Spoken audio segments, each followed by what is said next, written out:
और UP international trade show में MSME के तहत नए उद्यमियों को ग्लोबल प्लेटफॉर्म मिला है। इंटरनेशनल ट्रेड शो के माध्यम से विश्व के 80 देशों तक यूपी के 75 जिलों की विरासत पहुंचेगी।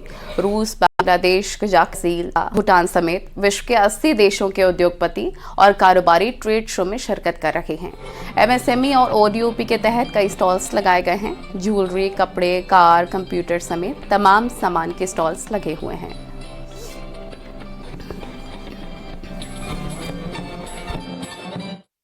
उत्तर प्रदेश के इंटरनेशनल ट्रेड फेयर शो के सेकंड एडिशन का आगाज हो चुका है। इस समय हम जहां पर मौजूद हैं ये बेहद खास है। आपको बता दें, एमएसएमई के जो नए इंडस्ट्रीज हैं उनको एक प्लेटफॉर्म दिया जा रहा है। ना सिर्फ प्लेटफॉर्म बल्कि इंटरनेशनल प्लेटफॉर्म दिया जा रहा है। और आप देखेंगे यहाँ पर तमाम एमएसएमई के स्टॉल्स लगे हुए हैं। फिलहाल यहाँ पर ओडीओपी के साथ एमएसएमई, जिसको रीढ़ की हड्डी कहा जाता है, और करीब करीब 1 लाख के करीब सिर्फ उत्तर प्रदेश में यूनिट है। और ऐसे तमाम जो इंडस्ट्रीज हैं उनसे बातचीत करने की कोशिश करते हैं और जानते हैं कि ये जो प्लेटफॉर्म है यूपी इंटरनेशनल ट्रेड फेयर, ये कैसा है, इसकी दिव्यता और भव्यता के साथ इसका आगाज हुआ है। एक रीढ़ की हड्डी माना जाता है एमएसएमई सेक्टर को। आप कैसे देखते हैं? आप अपना नाम भी बताइए। जी, मैं CP Sharma, president all India handloom handicraft exporter welfare association. ये हमारा दूसरा एडिशन है 25 से 29 सितंबर, और हम लोग एक्सपेक्ट कर रहे हैं इस बार 5 लाख से ऊपर विजिटर्स और बायर्स B2B के लिए यहाँ आएंगे।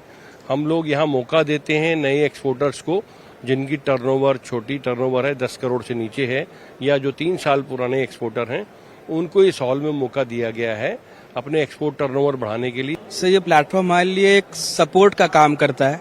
अपने प्रोडक्ट्स को हम डिस्प्ले कर सकते हैं, बाकी इंडस्ट्री में हमारे कॉम्पिटिटर्स क्या प्रोडक्ट्स बना रहे हैं उनसे सीख सकते हैं, अपने आप को इम्प्रूव कर सकते हैं, और एक सब्सिडाइज रेट में हमें एक अपने प्रोडक्ट्स को डिस्प्ले करने की एक प्लेटफॉर्म देता है हमें।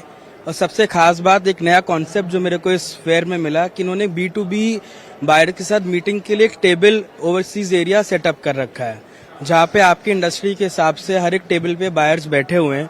आप उनसे वहाँ पे जाके अपने प्रोडक्ट डिस्प्ले कर सकते हैं। जो मेरे हिसाब से इस प्लेटफॉर्म का सबसे बड़ा जो फायदा हुआ है कि पहले हम लोग जो बाहर जाके ओवरसीज एग्जीबिशंस वगैरह करते थे, बायर्स को टारगेट करते थे, वो हमें यही मिल गया है, अपने प्रदेश में ही अपने यही मिल गया है। और उसका पहले साल भी पार्टिसिपेट किया था, और ये इस साल उससे भी ज्यादा अच्छा कहीं काम कर रहा है। काफी ओवरसीज के काफी बायर्स यहाँ आए हुए हैं, उनसे इंटरेक्शन का भी हमें मौका मिला है। कुछ बायर्स हमारे फाइनल मोड में भी हैं, और जहां तक मुझे उम्मीद है कि शायद लास्ट डे तक हमारे 4-5 बायर कंफर्म भी हो जाएंगे, और हमें उम्मीद है कि हमें काफी अच्छे ऑर्डर्स मिलेंगे यहाँ से। तो यहाँ पे काफ़ी अच्छा प्लेटफॉर्म मिला हम लोगों को। बायर्स मिलते हैं यहाँ पे, नए एक्सपोर्टर्स जो है उनको एक्सपीरियंस गेन होता है कि कैसे अपने आप को डिस्प्ले करना चाहिए, अपने प्रोडक्ट्स को कैसे, उनको काफ़ी लोग से फीडबैक मिलता है कि हम लोग कैसे एक्सेल करें, आगे एक्सपोर्टर हम लोग फेयर्स में जाएंगे तो वहाँ पे कैसे डिस्प्ले करें, वहाँ पे कैसे हम लोग को प्रोडक्ट्स अपने बेचने हैं।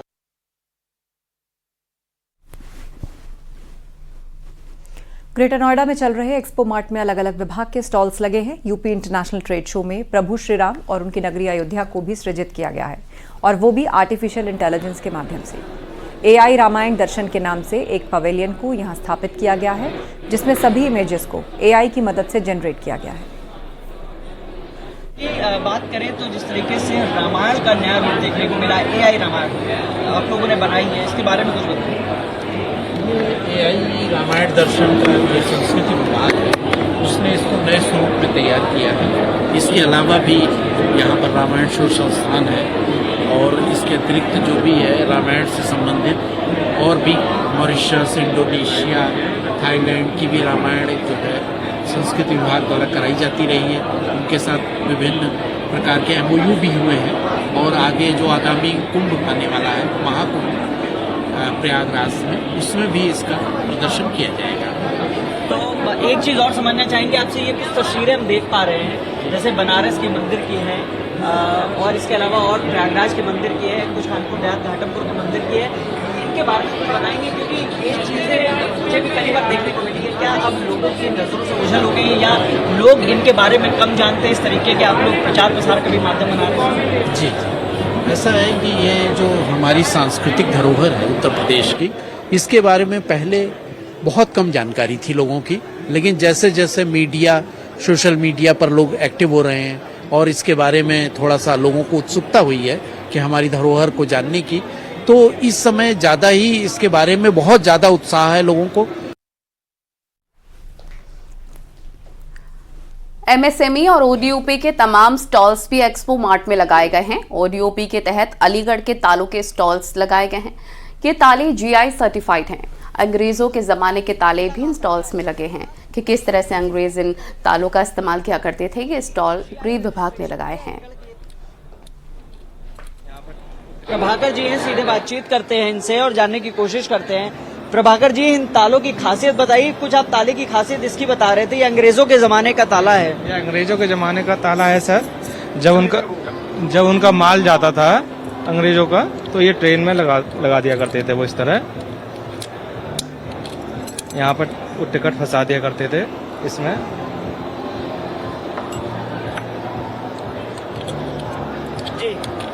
और वो फिर जब वहाँ पर माल जब पहुँचता था तो वो चेक करा करते थे इसमें। इसमें देख रहे हैं डिफरेंट तरीके के ताले हैं यहाँ पे आपके पास।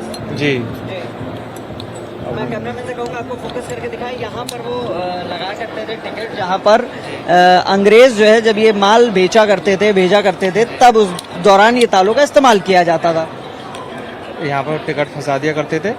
लगाने के बाद जहाँ पे माल पहुँचता था फिर वो खोलकर उस टिकट को चेक किया करते थे। इसीलिए इसका नाम टिकट लॉक है आज भी। अच्छा, और बताइए कुछ तालों के बारे में। ये कुछ फैंसी ताले भी बनाए गए हैं क्या? फैंसी हैं, जैसे आप देख रहे हैं हाथी है, ये घोड़े की डिजाइन में, शेर की डिजाइन में, कछुआ है, हिरन है, मछली है, ये आपका हथकड़ी लॉक है, उल्लू है। क्या इनकी मार्केट में अब डिमांड होने लगी है समय के परिवर्तन के साथ? जी, लोग और थोड़ा सा एंटिक डिजाइन को पसंद कर रहे हैं। ये जनरल तालों को थोड़ा सा लोगों को पसंद आ रहे हैं कि उनसे थोड़ा सा हटके है। एक्सपो मार्ट में इस बार जनवरी में होने वाले महाकुंभ को लेकर भी स्टॉल्स के जरिए जानकारी दी गई है। इस बार महाकुंभ दिव्य और भव्य होना है, लिहाजा दिव्य, भव्य और सुरक्षित कुंभ में इस्तेमाल होने वाली मेड इन इंडिया प्रोडक्ट्स को भी यहां पर डिस्प्ले किया गया है।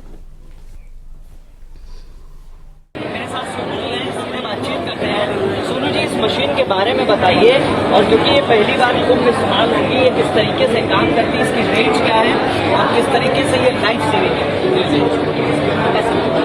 सर, ये रिमोट कंट्रोल लाइफ वॉच है, जिसे हम रिमोट के माध्यम से कंट्रोल करते हैं। ये सबसे बेस्ट जो है इसलिए माना जाता है क्योंकि हम बाहर से भी रह के किसी भी व्यक्ति को हम आसानी से बचा सकते हैं। इसके जो रिमोट कंट्रोल की क्षमता है यानी रेंज है वो समथिंग 810 मीटर है, लेकिन ये वर्क करता है 1 किलोमीटर के रेंज में। और इसकी जो बैटरी दी गई है सर, 42 वोल्ट की बैटरी इसमें दिया गया है, जो लगभग 60 मिनट से 80 मिनट तक का वर्क करता है। और इस इक्विपमेंट के माध्यम से हम लगभग 4 व्यक्ति को एक साथ बचा सकते हैं, इससे वापस ला सकते हैं।